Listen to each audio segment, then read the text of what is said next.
ఈ వీడియోలో ఒక్క ఉపవాసంతో తలరాత మార్చిన వరూధిని ఏకాదశి కథ.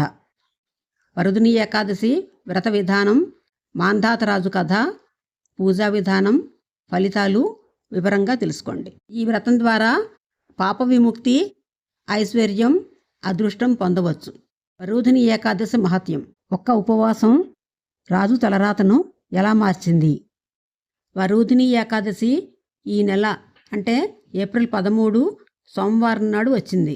ఏకాదశి తిథి ఏప్రిల్ 13 తెల్లవారుజామున 1:17 ప్రారంభమై ఏప్రిల్ 14 తెల్లవారుజామున 1:08 ముగుస్తుంది. ఉదయతిథి ఆధారంగా ఏప్రిల్ 13, 2026 సోమవారం ఉపవాసం ఉండాలి. ఏప్రిల్ 14 ద్వాదశ తిథి నాడు ఉపవాసం విరమించాలి. వరూధిని ఏకాదశి విశిష్టత ఏంటి? ఎందుకు చేసుకోవాలి? ఏ దేవుణ్ణి పూజించాలి? ఏ దానం చెయ్యాలి? వరూధిని ఏకాదశిని చేయడం వలన ఎలాంటి ఫలితాలు పొందొచ్చు అన్న వివరాలు తెలుసుకునే ముందు అసలు వరూధిని ఏకాదశి కథ ఏంటో ముందుగా తెలుసుకుందాం. వరూధిని ఏకాదశి కథ. మన జీవితాల్లో ఒక్కోసారి చిత్ర విచిత్రమైన సంఘటనలు జరుగుతూ ఉంటాయి. అందరికీ తరగని ఆస్తి, అధికారం అన్నీ ఉన్నా మనసులో ఏదో తెలియని బాధ, అశాంతి.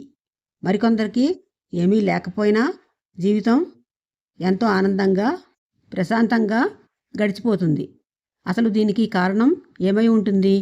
మన పెద్దలు, పురాణాలు చెప్పే ఒకే ఒక్క సమాధానం కర్మ.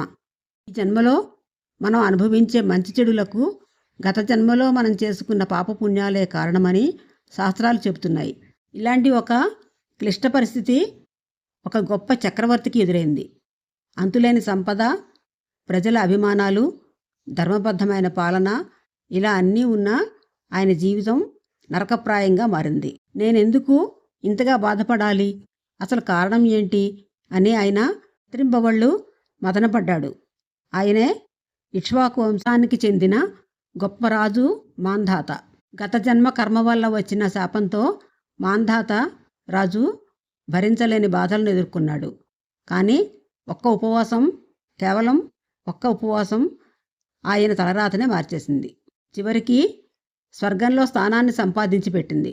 అంతటి శక్తివంతమైన ఆ రహస్యం ఏమిటి? ఆ అద్భుతమైన వ్రతం ఏది? అదే సమస్త పాపాలను పోగొట్టి అదృష్టాన్ని, ఐశ్వర్యాన్ని ఇచ్చే వరూధిని ఏకాదశి కథ. ఈరోజు మనం ఆ వరూధిని ఏకాదశి కథ వివరంగా తెలుసుకుందాం. మాంధాతరాజు వైభవం మరియు వేదన. పూర్వం నర్మదా నదీ తీరంలో మాంధాత అనే చక్రవర్తి పాలించేవాడు. సూర్యవంశపు రాజైన మాంధాత తన వంశకీర్తిని పెంచుతూ ధర్మమే ఊపిరిగా సత్యమార్గంలో ప్రజలను కన్నబిడ్డల్లా చూసుకునేవాడు. ఆయన రాజ్యంలో ప్రజలు సిరి సంపదలతో, సుఖ సంతోషాలతో జీవించేవారు. అన్యాయాలు అనే మాటలకు చోటు లేదు. పండితులు, ఋషులు ఆయన పాలనను ఎంతో మెచ్చుకునేవారు. మాంధాతరాజు ఎంత గొప్పవాడంటే సాక్షాత్తు రావణుడిని సైతం ఓడించిన పరాక్రమశాలి. పురాణాలు చెబుతున్నాయి. వైభవం, ఇంత కీర్తి ఉన్నా మాంధాతరాజు మనసులో మాత్రం నిత్యం ఏదో తెలియని అలజడి, అంతు చిక్కని వేదన ఉండేది. శరీరం తరచూ అనారోగ్యాల బారిన పడుతూ ఉండేది. మానసికంగా ఎప్పుడూ ఒక రకమైన అశాంతి, చెప్పలేని దుఃఖం ఆయన్ను వెంటాడుతూ ఉండేవి. ఏనాడు ధర్మాన్ని తప్పలేదు, ఏ ప్రాణికి హాని చేయలేదు, నా ప్రజలను ప్రేమగా చూసుకుంటున్నాను, మరి నాకెందుకు ఈ బాధలు? నా మనసును వేధిస్తున్న ఈ అశాంతికి కారణం ఏమిటి అని తనలో తానే మదన పడిపోయేవాడు. ప్రశ్నలకు సమాధానం దొరక్క, స్వాంతన లభించక ఆయన తన రాజభోగాలను కూడా వదిలేసి తరచుగా అడవులకు వెళ్ళి తపస్సు చేసుకునేవాడు.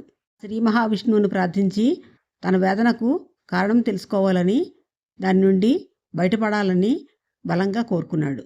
రాజ్యభారాన్ని మంత్రులకు అప్పగించి ఒక ప్రశాంతమైన అరణ్యంలో కఠోరమైన తపస్సు మొదలుపెట్టాడు. అలా మాంధాతరాజు ఒక వనంలో పూర్తి ఏకాగ్రతతో ఘోర తపస్సులో మునిగిపోయాడు. బయటి ప్రపంచాన్ని పూర్తిగా మర్చిపోయి నారాయణుడి నామస్మరణే శ్వాసగా తపస్సులో మునిగిపోయాడు.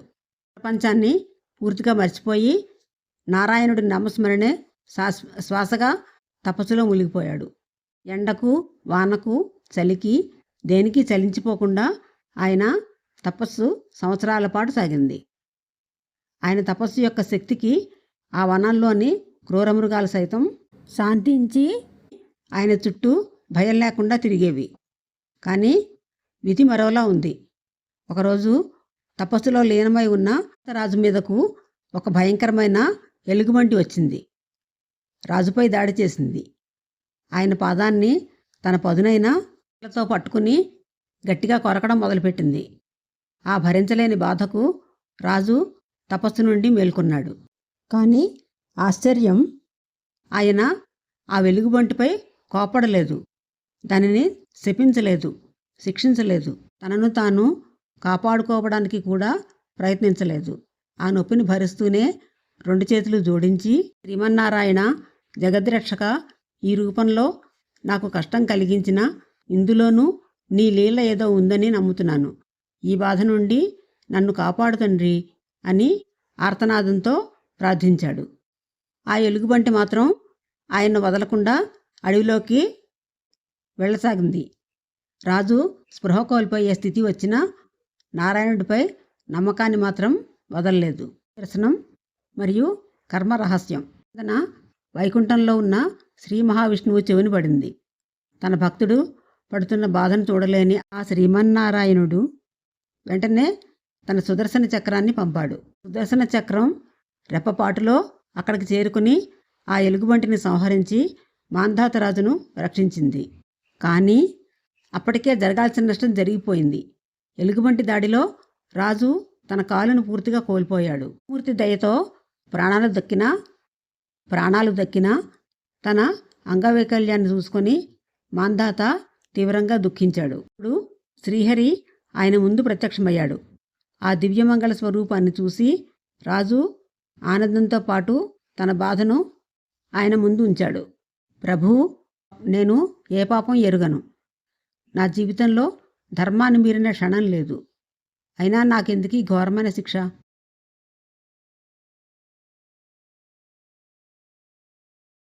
నా తపస్సులో ఏమైనా లోపం ఉందా? నా భక్తిలో లోపం ఉందా? దయచేసి నా దుస్థితికి కారణం తెలిపి నన్ను కాపాడు అని వేడుకున్నాడు. అప్పుడు శ్రీ మహావిష్ణువు చిరునవ్వుతో ఇలా అన్నాడు. రాజా, నీవు ఈ జన్మలో ధర్మాత్ముడు అనేది నిజమే.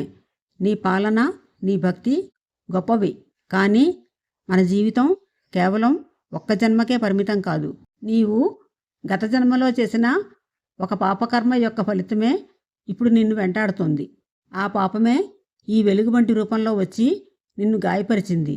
ఇది కర్మఫలం. దీనిని అనుభవించి తీరాలి అని కర్మసిద్ధాంత రహస్యాన్ని వివరించాడు.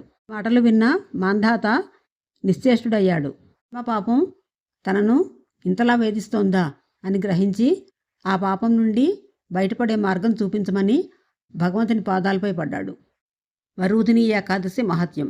భక్తుని పశ్చాత్తాపాన్ని, ఆర్తిని గమనించిన శ్రీ మహావిష్ణువు కరుణించి, రాజా, చింతించకు. ఎంతటి ఘోర పాపానికైనా ప్రాయశ్చిత్తం ఉంటుంది. నీ పూర్వజన్మ పాపాలను, ఈ జన్మలోని కష్టాలను పూర్తిగా నాశనం చేయగల శక్తివంతమైన వ్రతం ఉంది. అదే వరూధిని ఏకాదశి. వరూధిని అంటే రక్షణ కవచం అర్థం. ఈ ఏకాదశి వ్రతం ఆచరిస్తే సర్వపాపాల నుండి రక్షణ లభిస్తుంది అని చెప్పాడు.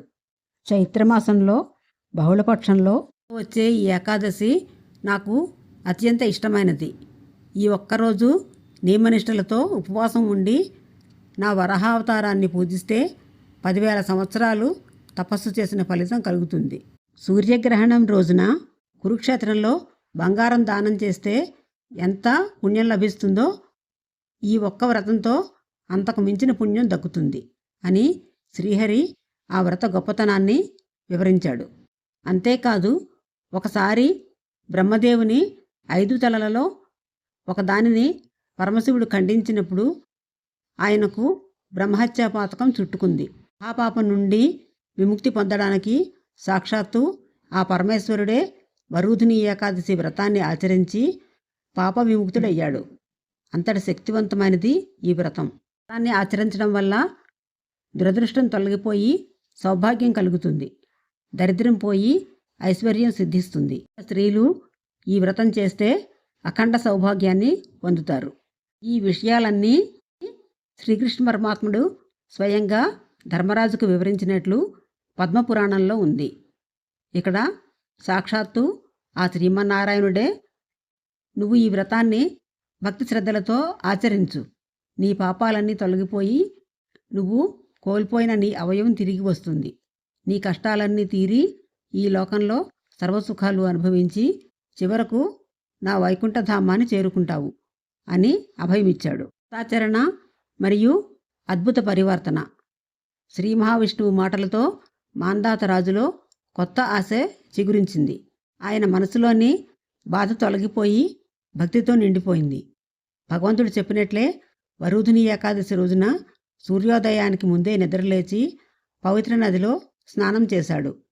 ఆ రోజంతా సంపూర్ణ ఉపవాసం ఉండి నీరు కూడా తాక్కుండా నిష్ఠగా గడిపాడు. శ్రీ మహావిష్ణువు యొక్క వరహావతార రూపాన్ని ప్రతిష్ఠించి తులసీ దళాలతో పసుపు రంగు పూలతో శ్రద్ధగా పూజించాడు. పారాయణం చేస్తూ భజనలు కీర్తనలతో ఆ రోజంతా హరినామస్మరణలోనే గడిపాడు. రాత్రి జాగరణ చేసి భగవంతుని కథలు వింటూ గడిపాడు. ఆయన భక్తికి నిష్ఠకు ఫలితంగా ఒక అద్భుతం జరిగింది. ఏకాదశి వ్రతం పూర్తయిన మరుసటి రోజు ద్వాదశి గడియలలో రాజు మాంధాత కోల్పోయిన కాలు స్థానంలో అద్భుతంగా కొత్త కాలు ఏర్పడింది. ఆయన శరీరం పూర్తి ఆరోగ్యంగా తేజస్సుతో నిండిపోయింది. పూర్వజన్మ పాపభారం తొలగిపోయి మనసు తేలికపడి అంతులేని ప్రశాంతతను అనుభవించాడు. అద్భుతాన్ని చూసి మాంధాత ఆనందానికి అవధులు లేవు. ఆయన భక్తి రెట్టింపయింది. శ్రీహరికి కృతజ్ఞతలు తెలుపుకొని తన రాజ్యానికి తిరిగి వెళ్ళాడు. అప్పటి నుండి ఆయన జీవితంలోని కష్టాలన్నీ మాయమయ్యాయి. మరింత సుభిక్షంగా వర్ధిల్లింది. ఆయన కీర్తి దశ దిశలా వ్యాపించింది. వరుధిని ఏకాదశి వ్రతం ఫలితాలు. మాంధాతరాజు వరుధిని ఏకాదశి వ్రత ప్రభావంతో తన మిగిలిన జీవితాన్ని సంపూర్ణ ఆరోగ్యంతో, అంతులేని ఐశ్వర్యంతో, కీర్తి ప్రతిష్టలతో గడిపాడు. ధర్మబద్ధంగా పరిపాలించి అంత్యకాలంలో పుణ్యలోకాలను దాటి సాక్షాత్తు శ్రీ మహావిష్ణువు నివాసమైన వైకుంఠానికి చేరుకున్నాడు. ఇదే వరుధిని ఏకాదశి మహత్యం.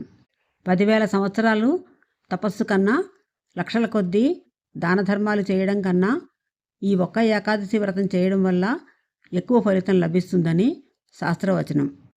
ఈ వ్రతాన్ని ఆచరించిన వారి పుణ్యఫలాన్ని లెక్కించడం సాక్షాత్తు చిత్రగుప్తునికి కూడా సాధ్యం కాదని పురాణాలు చెబుతున్నాయి. ఈ వ్రతం చేసిన వారు, కథను విన్నవారు, చదివినవారు సకల పాపముల నుండి విముక్తులై ఈ లోకంలో సుఖ సంతోషాలు, ఐశ్వర్యం పొంది పరలోకంలో మోక్షాన్ని పొందుతారని సాక్షాత్తు శ్రీకృష్ణ పరమాత్ముడు ధర్మరాజుకు తెలియజేశాడు. కాబట్టి మనకు తెలియకుండా గత జన్మలలో చేసిన పాపాల వల్ల ఈ జన్మలో ఏవైనా కష్టాలు, బాధలు అనుభవిస్తున్నట్లయితే ఈ వరుధిని ఏకాదశి వ్రతాన్ని భక్తి శ్రద్ధలతో ఆచరించడం ద్వారా వాటి నుండి బయటపడి ఆ శ్రీమన్నారాయణుడి కృపకు పాత్రులు కావచ్చు. వరుధిని ఏకాదశి రోజు కొన్ని ప్రాంతాల్లో శ్రీ మహావిష్ణువు అవతారం అయిన వామనమూర్తిని పూజిస్తారు. ఇంకొందరు కృష్ణుడిని పూజిస్తారు. ఈరోజు మధురాష్టకం పఠిస్తే కష్టాల నుంచి విముక్తి లభిస్తుందని, ఐశ్వర్యం పెరుగుతుందని భక్తుల విశ్వాసం. పీకల లోతు కష్టాల్లో ఉండేవారు గజేంద్ర మోక్షం పఠిస్తే ఆ కష్టాల నుంచి బయటపడతారని పురాణ కథలు చెప్తున్నాయి. అలాగే భక్తి, ముక్తి కోసం ప్రయత్నించేవారు విష్ణు సహస్రనామం పఠిస్తారు. వరుధిని ఏకాదశి వ్రతాన్ని ఆచరించే స్త్రీలు మాంగళ్య బలం పెరుగుతుందని, సిరి సంపదలు వస్తాయి. ఏళ్ల తరబడి తపస్సు చేస్తే లభించే ఫలితం ఈ ఒక్క వ్రతాన్ని ఆచరించడం వల్ల కలుగుతుందని భవిష్య పురాణంలో ఉందని పండితులు చెప్తున్నారు. ఎన్ని ప్రయత్నాలు చేసినా వివాహం కానివారు ఈరోజు ఉపవాసం చేసి రుక్మిణి శ్రీకృష్ణుల వివాహ ఘట్టాన్ని చదివితే త్వరలోనే వివాహం కుదురుతుందని చెబుతారు. ఇదే దివ్యమైన వరూధిని ఏకాదశి కథ. ఈ వీడియోపై మీ అభిప్రాయాలను కామెంట్ల రూపంలో తెలియజేయండి. వీడియో నచ్చితే లైక్ చేయండి, సబ్స్క్రైబ్ చేయండి, షేర్ చేయండి, కామెంట్ చేయండి.